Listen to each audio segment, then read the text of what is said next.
I shall go settle the cats. One moment.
Okay, just a moment. I'm just making sure I can see the comments.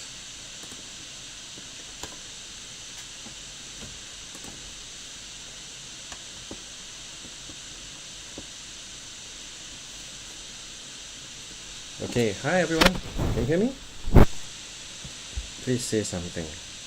Okay, it's a bit weird because I can't hear any of you, so I'm just assuming whatever I say will be heard by all of you. Okay, so before I start, let me say thank you to Laowa for organizing this. Can you hear me? Okay, thank you to Laowa for organizing this live stream. Okay, I've never done this before, so if anything looks weird or you see me scratching my chin, digging my nose, I apologize. I'm not used to it. Okay, so and just want to say today is a very special day for two of Laowa staff, Jimmy and Ming. Happy birthday to you, and I believe they are having beer and beef right now and watching this live stream. Okay, so happy birthday, guys. Alright, so let's start. Today I'm going to talk about what I bring in my bag when I go out for a macro trip. Okay, so my bag is pretty heavy, and over time I found that one bag is not enough, so I carry an additional bag. So let me go through what I bring around. Okay, and just a moment. Maybe make sure that I can see myself, so nothing is out of the frame. So this is my bag, my humongous bag. Alright, it's a mess. Alright, but you can see that I'm not carrying a lot of lenses. Alright, and it's just one camera body. So usually I carry 3 lenses, okay, and one camera body. I'm using a Nikon D850 with Tamron 90, Laowa 100, and Laowa 15mm, the wide angle macro. So you can see that everything is for macro. Okay, and some of you might be asking, why do I still carry two very similar macro lenses? One, the Tamron and the Laowa 100, Tamron 90 and Laowa 100. So the reason is the Tamron is still very light, and here's external focusing. I prefer external focusing because I can feel the focusing distance. I can feel the lens to know the focusing distance. For a lens that has internal focusing, we have to look at the meter on the lens to know where we are at now, or else we have to do a preview, and that's cumbersome. So that's one of the reasons why I still use the Tamron, and I will still bring the Laowa 100 along.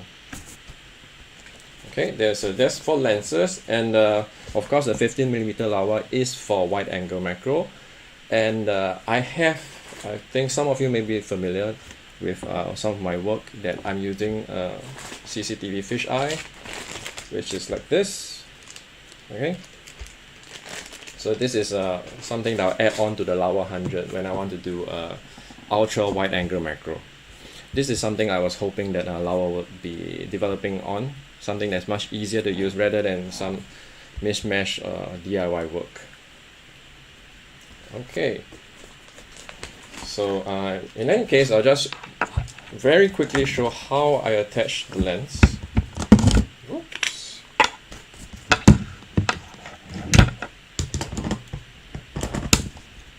Okay, so this is the Laowa 100.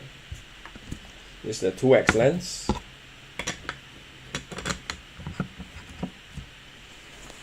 And this is my add-on.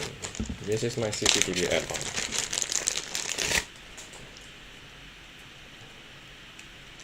Okay, I won't be looking at the questions yet, but feel free to ask questions and leave the comments, whether you're on Facebook or YouTube. Okay, so for those who have been curious, this is how it looks like.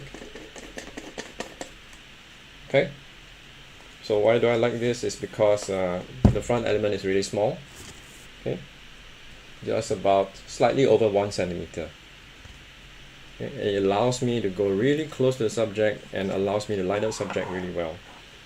Okay, I still use the Laowa 15mm because it's a rectilinear lens, while this is a fisheye lens. Okay, let me put this back. Before I continue, I'd like to highlight that viewers of this stream will be eligible for a special promotion with Laowa. Let me look this up. Okay, so this, you can see there's a promo code on the screen. Doesn't look very pretty now, but this promo code gives you 5% off Laowa products on at venuslens.net. Okay, I will show this code again at the end of the stream, so try to put it down first. I'll put it at the corner. Alright, let me put this around. Okay, so that's for the lenses. It's very straightforward. When I'm on my trips, I'll focus on macro. I won't be doing much of birding or landscape. And for landscape, I actually use the 15mm. So I'm really not focused on anything else other than macro. Okay, so the next thing that's in my bag will be the flashes. For those who know the kind of flashes I use the Maker or Mikey. For those in the US, they call it the Mikey. This is the Commander. And the flashes, okay, this is the secondary bag that I bring around. Very cumbersome. Okay, just let me do a quick check. Okay, let me dig out everything. So this is like a show and tell.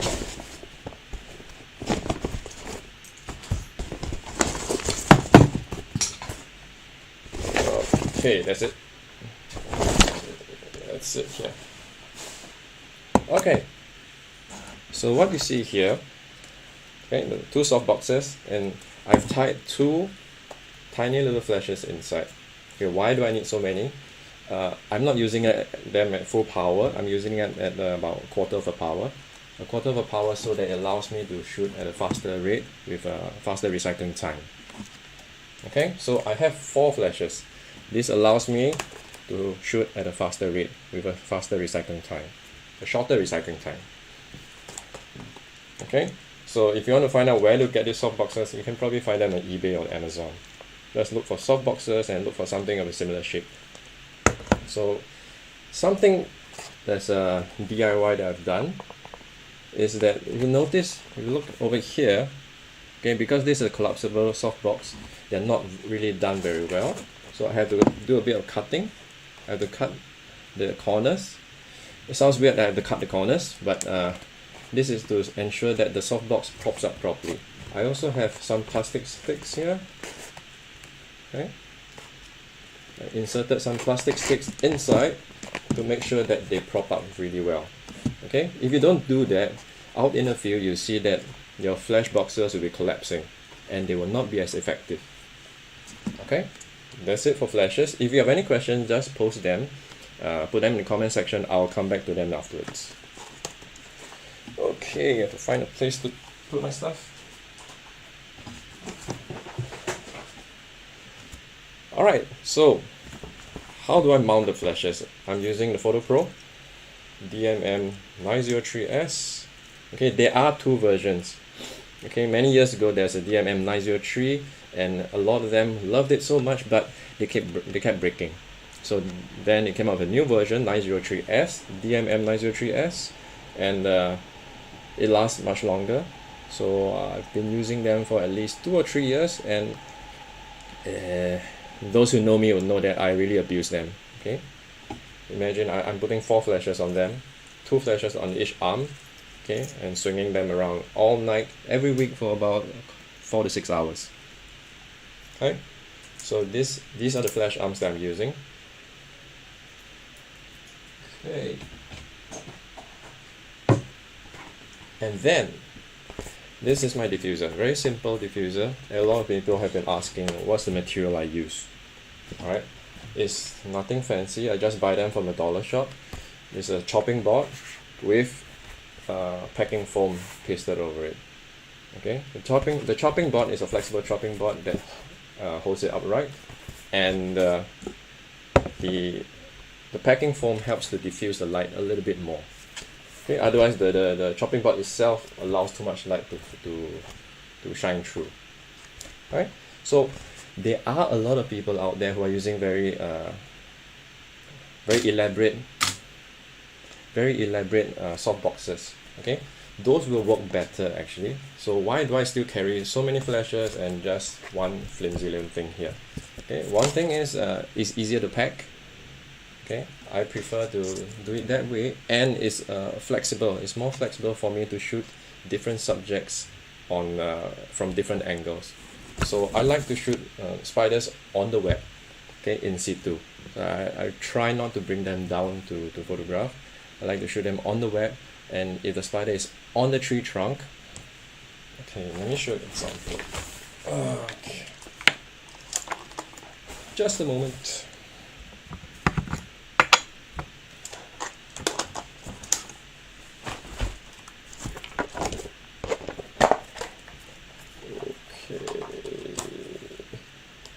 So this is how I attach the diffuser to the front. Okay, you see that it's a concave diffuser. Okay, so you notice that a lot of people are doing elaborate soft boxes on top, and the whole thing is rigid, right? The whole thing is fixed. But with that in mind, you realize that you cannot approach certain subjects at certain angles. Okay, if you're on a flat surface, it's not possible for you to go close without pushing a whole diffuser away. So if your diffuser is at a fixed position, you are at that kind of disadvantage. Okay, so the reason why I'm doing this in just one layer, and the soft boxes behind is so that it's more flexible. I can push the whole thing back easily. So can you see this? Yeah. Okay, I can push it back easily. Okay, the other reason is that I'm using wireless flashes. It allows me to place my flashes anywhere I like. So suppose I see a huge snake. Okay, I can place the flash at the side of the snake and at the other side of the snake and go far away to take a picture. So it's going to give a very different perspective. I can actually show some examples. Let me see. Okay, I'm just going to show from my Flickr.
Alright, so that's it for the diffuser. Later on I'll go into the accessories and there will be some stories to share.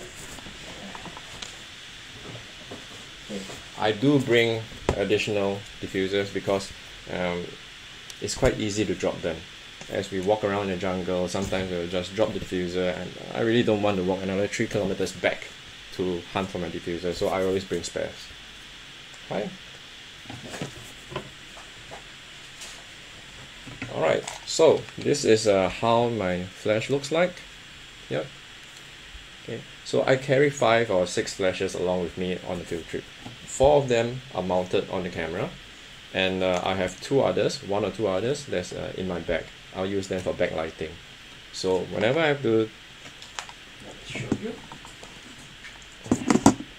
Okay, for backlighting, what I usually do is when I take picture, let's say the subject is what shall I use as subject?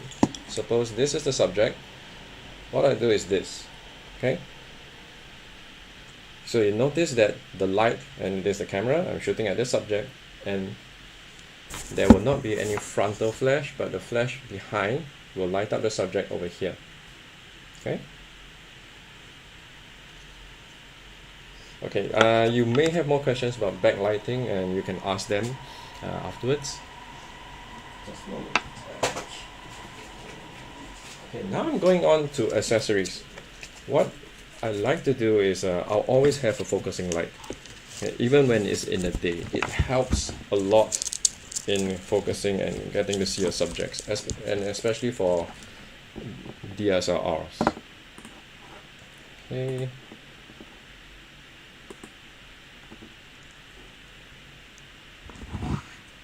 Just a moment.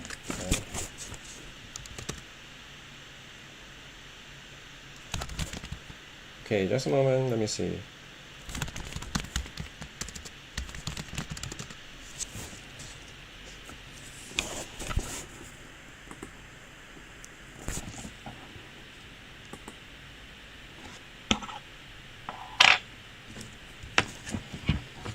Okay.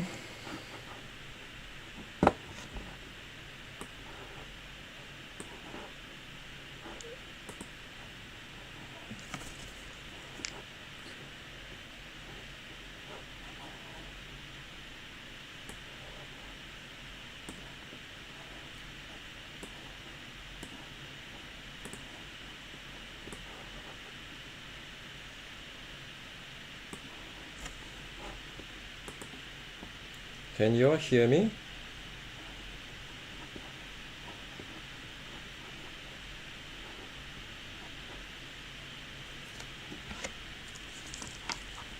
Because I have some people saying that they can't hear me.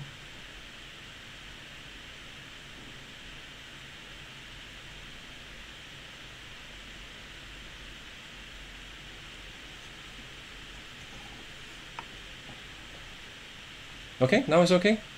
Alright. Just to check, it's okay now, right?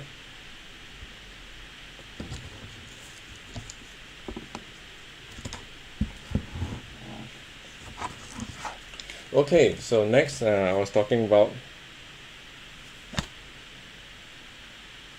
Alright. Okay, next I'm talking about the focusing light. Okay, what I have here is a headlamp. Alright. Okay, this headlamp will help to put light onto the subject, and it really makes it a lot easier to focus. Okay, see, allows hands-free operation. You can use it in the day or in the night. Okay. And you don't really need a specific model. Any headlamp will work. Okay? Just find a way to velcro it around the lens. You don't have to do any damage to the lens. Okay? There isn't really any DIY work. All I did was find a strip of elastic velcro, right? Elastic velcro, and make sure that it can wrap around the lens. Okay, so this is a very essential tool. Without it, it's really hard to focus. Everything I see is almost dark. Okay, this helps us to see your subjects well, whether it's in the day or in the night. Okay, the other thing that's very important is my shoulder strap, the camera strap. Okay, I'm using a shoulder strap because the typical strap is very stressful for the neck. So I have it on the shoulders, and usually I'll spread it across two shoulders like this. I'm sorry, it's black on black, so it's a bit hard to see. Okay, but the idea is to spread the load across two shoulders. Right? It's not just on the neck, not just on one shoulder, but down across two shoulders. Okay. You can ask more questions if you're not sure, but let me see.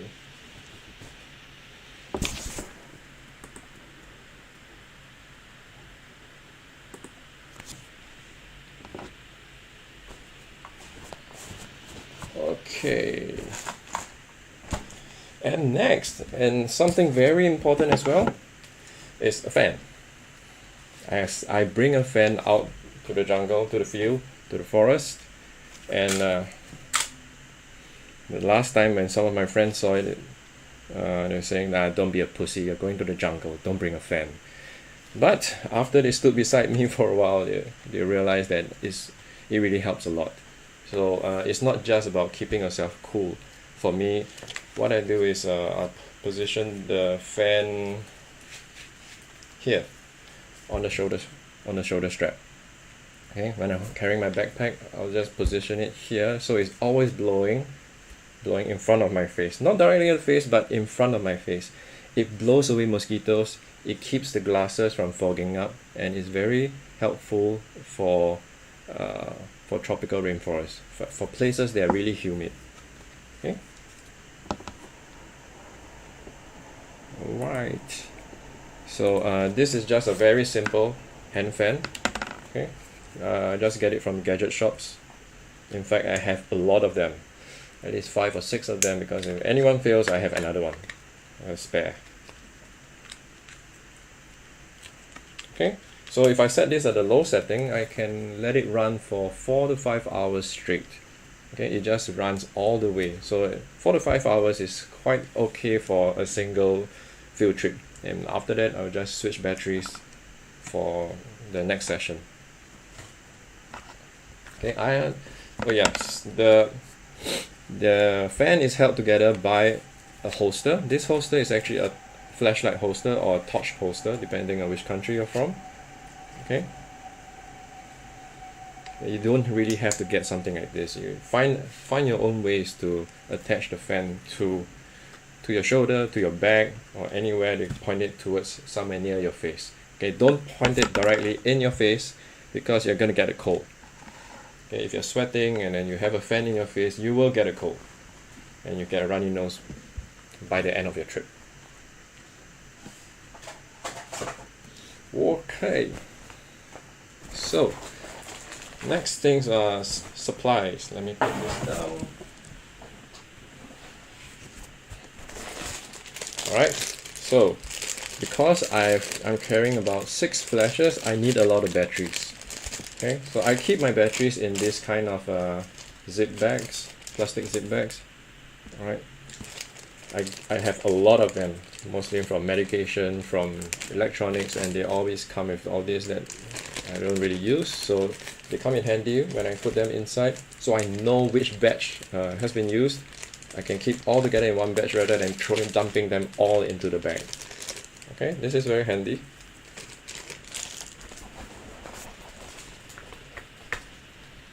Let me see. I'll carry Allen keys. Okay, this is useful when I'm setting up tripod or adjusting my flash brackets. So I always bring spares as well. And one thing about this, my flash arms, is that you notice that I have two different Allen keys. One small Allen key is for me to replace any of the joints. So I can replace any of the joints in the field.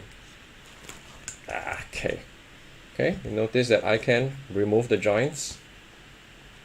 Okay, I can remove any of the joints should any accident happen or any of the arms break, so I won't be stuck out there with a broken arm. So I can replace any of the joints at any time outside. Alright. Let me see. So this whole session is about me rummaging through my bag. Let me see now. Okay, something very essential, lens pen. Okay, lens pen is actually the brand, the name of the brand. So you need to make sure you have a carbon tip. This is for cleaning the surface of your lens, because your lens can and will get dirty in the jungle. Whether it's a jungle, the forest, or savannah, okay, they will get dirty. And the brush is for brushing away any dust. Okay, and then the carbon tip is for wiping away any grime. Let's see. Okay, I also have a lot of these batteries. Okay, so these batteries actually don't have any labels, any brand labels on them, but they're actually Panasonic. They're made in Japan, and they last a lot longer than those whatever trust fire, whatever fire you see on eBay. Okay, and they're usually at 3600 milliamps, and they last a lot longer. Alright, so if you're looking for 18650 batteries, look for Panasonic ones or LG or Samsung ones. Okay, sure, try not to get those with fancy names. Usually they won't last long. Okay, and I bring rubber bands. Alright, okay, so I always bring some elastic bands, depending on which country you're from, you call it elastic bands, rubber bands. Okay, over here we call it rubber bands. Okay, so these are very helpful. You never know when you need them. Sometimes something breaks and we need this to hold things together, or someone needs help with making a new diffuser, and all these will come in handy. I always bring some of them along. Let me see.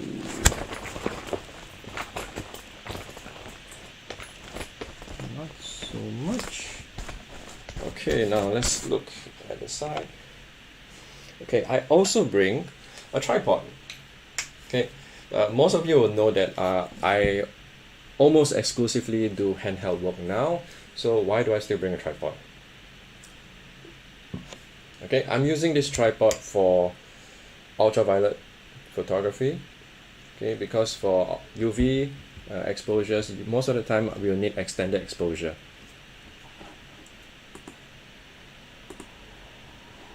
Okay. Okay, so for extended exposure, we do need a tripod. I'll bring a tripod as well as, well, it's not over here now, but I have the Wimberley clamp. Okay, I'll use the Wimberley clamp to help to hold something in place, because, for example, if a subject was on a leaf, I would need to hold the leaf in place. Okay, otherwise when the wind blows, the leaf will start to move around, then you won't be able to shoot in a long exposure reliably. Okay, so tripod. This is a very lightweight tripod, about maybe slightly over 1 kilogram. Okay, but I rarely use it. Okay, even though I rarely use it, I'll still bring it around, because you never know when you really need it. Okay. Alright, well, I actually still carry another flash. This is just a single flash. This is a backup just in case everything else fails. Okay, a simple Viltrox just costs about 30 bucks, a manual flash. Okay, just a single flash. So this is just my backup in case my wireless flashes fail, or for whatever reason I drop them or lose them, because I've lost my flashes before. I just drop them and I can never find them, because flashes are black, and you drop them in the dark or at night, it's really hard to find them. So if you really want to be able to find your equipment in the field when you drop them, try to tie some reflective tape or some really bright ribbon or something bright that ties along with your object, so that when you drop it, it's easier to find them. Someone suggested tying a pink ribbon around everything, so I mean, you can try that. Okay, now to the side of my bag, I bring insect repellent. I'm looking for insects, I know, but I will still bring a repellent.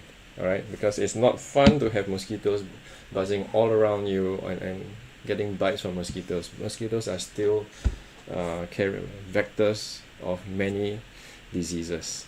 Okay, so I'll still bring the mosquito repellent or insect repellent. And this contains a lot of DEET, 40%. I also have another version with 99% DEET. And on top of repelling insects, this helps me to repel leeches. Okay, leeches are common in tropical rainforests. So if you don't want leeches on your neck, on your body, and all that, you have to apply DEET. Okay, permethrin and all the others will not work as well. I mean, they will work, but not as effective. When you're using DEET, be careful. They will melt plastic. Okay, try not to use it so much and then start to touch anything that's plastic, because they will melt.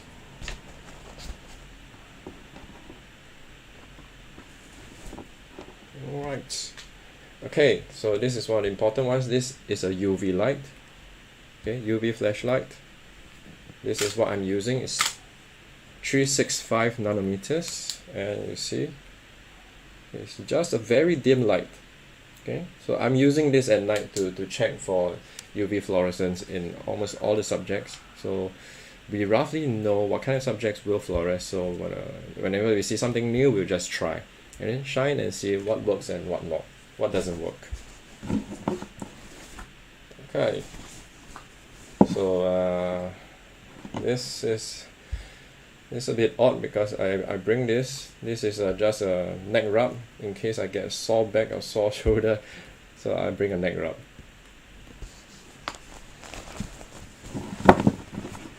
And normal flashlights. Oh, I don't have the normal flashlights here, but okay, I'll usually bring at least 2 to 3 flashlights. Most likely 2. Okay, I'll use one even in the day, because the flashlight will help me to look for subjects. Alright, so example, you're under the shade, under the canopy, bringing a flashlight will help you to look for subjects. If you shine it on the tree bark, you can see a lot more than without one.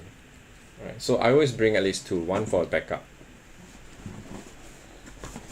And something quite important is my cable release. Okay, this is my shutter cable release.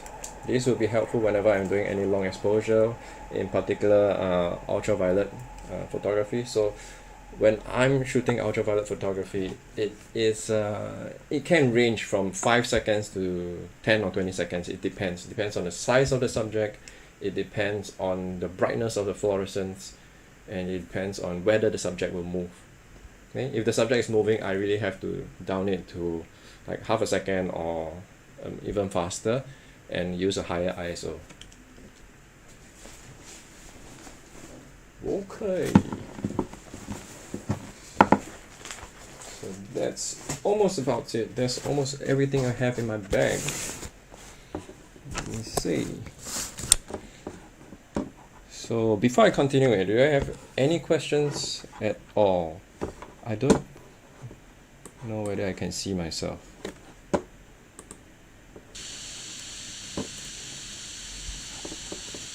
Let me see.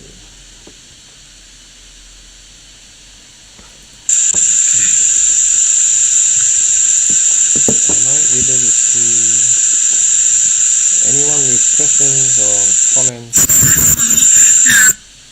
Oops.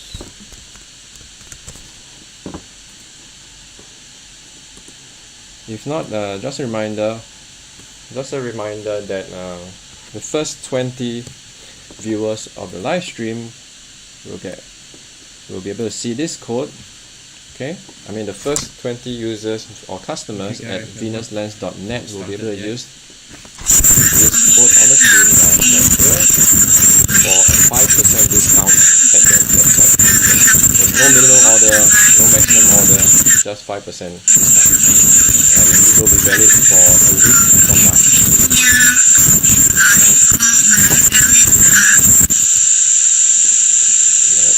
Okay,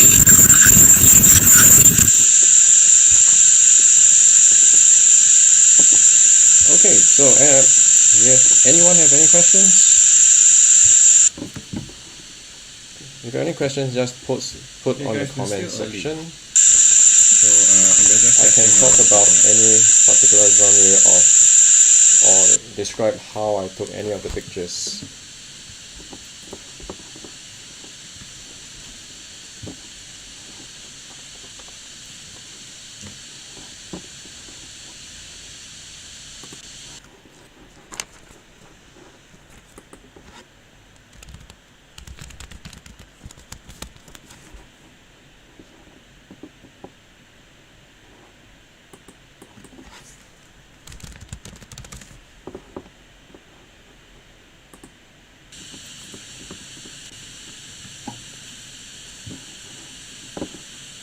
Okay, sorry, I didn't see any of the. Sorry, I didn't see any of the comments. I had to refresh the page.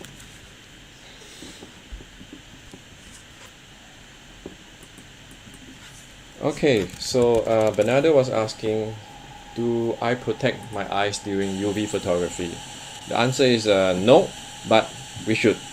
The reason why I'm not protecting is because I'm not shining the light into my eyes. Sorry, I didn't see any. When I'm using the light, I'm always shining at the subject, only at the subject, and not at my eyes. So with that, it's relatively okay. Okay, and for each exposure is about 5 to 10 seconds, so it's not a huge problem. But if you're working with a light trap, for example, a black light, the answer is you should no, wear sunglasses or something to protect the your reason eyes from why the I'm not UV. protecting is Because the UV spectrum is dangerous to the eyes. There were people who are working with UV and did not wear any protection, for example, in fish tanks. Someone was temporarily blind for half a day. So do take note. With that, it's relatively okay. And for each exposure is about 5 to 10 seconds, so it's not a huge problem. But if you're working with light trap, for example, someone said the answer is no, wear sunglasses or something to protect the reason why I'm not from a laptop because the UV spectrum is dangerous to the eyes. There were people who are working. Does anyone have any other questions? Wear any protection, for example, in fish tanks. Someone was temporarily blind for half a day. So do take note. With that, it's relatively okay. And for okay, so someone asked about my focusing light. Let me get it up. Alright, there is no brand assigned to the focusing lights that I use, so it's very hard for me to do recommendations. Okay? So you can look around, there is no brand at all, but just look for a form factor like this. Okay, this is the lightest. The reason why I'm getting this is the lightest focusing light that I can find. So someone it uses just one battery. Last time I used the Backlight, it uses 4 18650 batteries, so that's heavy for focusing lights. Even when it's not heavy, because I attach the battery to my waist, there's this cumbersome wire that's going around. So that's why I changed to this. Because it uses just one battery, it's a lot lighter, a lot smaller, and it's just as bright. The reason why I'm getting this is the lightest focusing light that I can find. So it uses just one battery. I'll just quickly go through the questions. 18650. Bernardo asked, why do you use two flashes? Even when it's SBR 100. Oh, sorry. I'm not using an SBR 200 from Nikon. Everything is from Maker or Magic. Just one battery, so a lot smaller.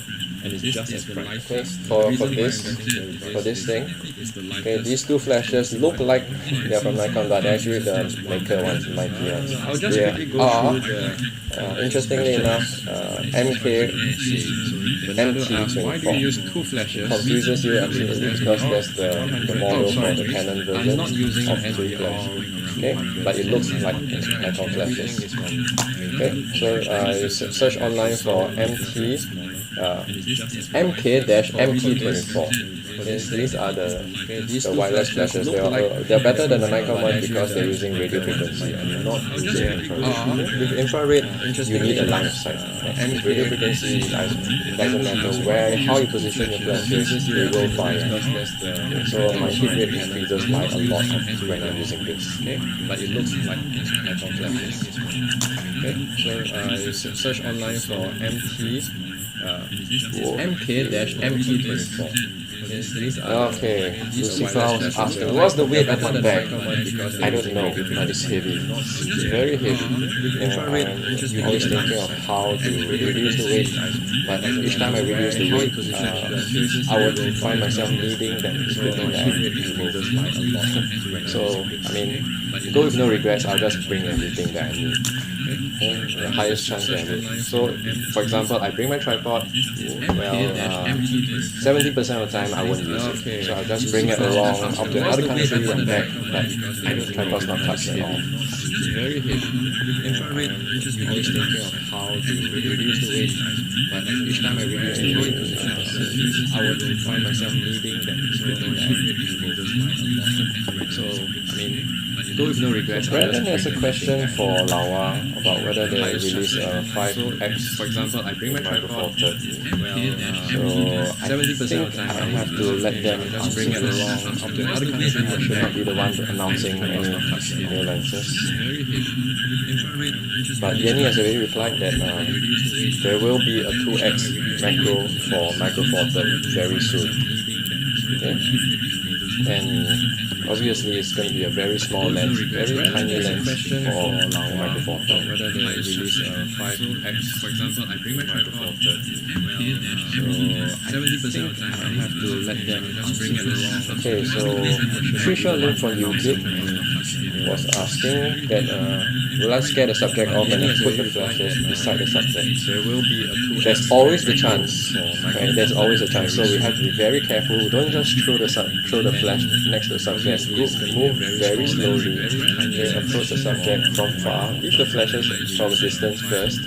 Okay, and take a shot. If it works, then try to move closer, move the flashes closer and closer and adjust accordingly. Trisha Lin from YouTube. Yeah, it doesn't always work in the first shot. You have to try and do some trial and error. Move closer and closer.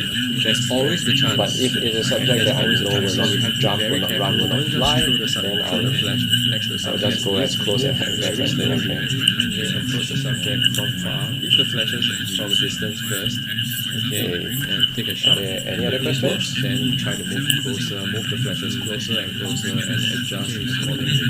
Trisha Lin from YouTube. Yeah, it doesn't always work in the first shot. You have to try and do some trial and error. Move closer and closer. There's always the chance. But if it's a subject that I know will not jump, will not run, will not fly, then I'll just go as close as I can. Approach the subject from far. Leave the flashes from a distance first. Okay, and take a shot. Any other questions? Then try to move closer, move the flashes closer and closer and adjust accordingly. Trisha Lin from YouTube. Yeah, it doesn't always work in the first shot. You have to try and do some trial and error. Move closer and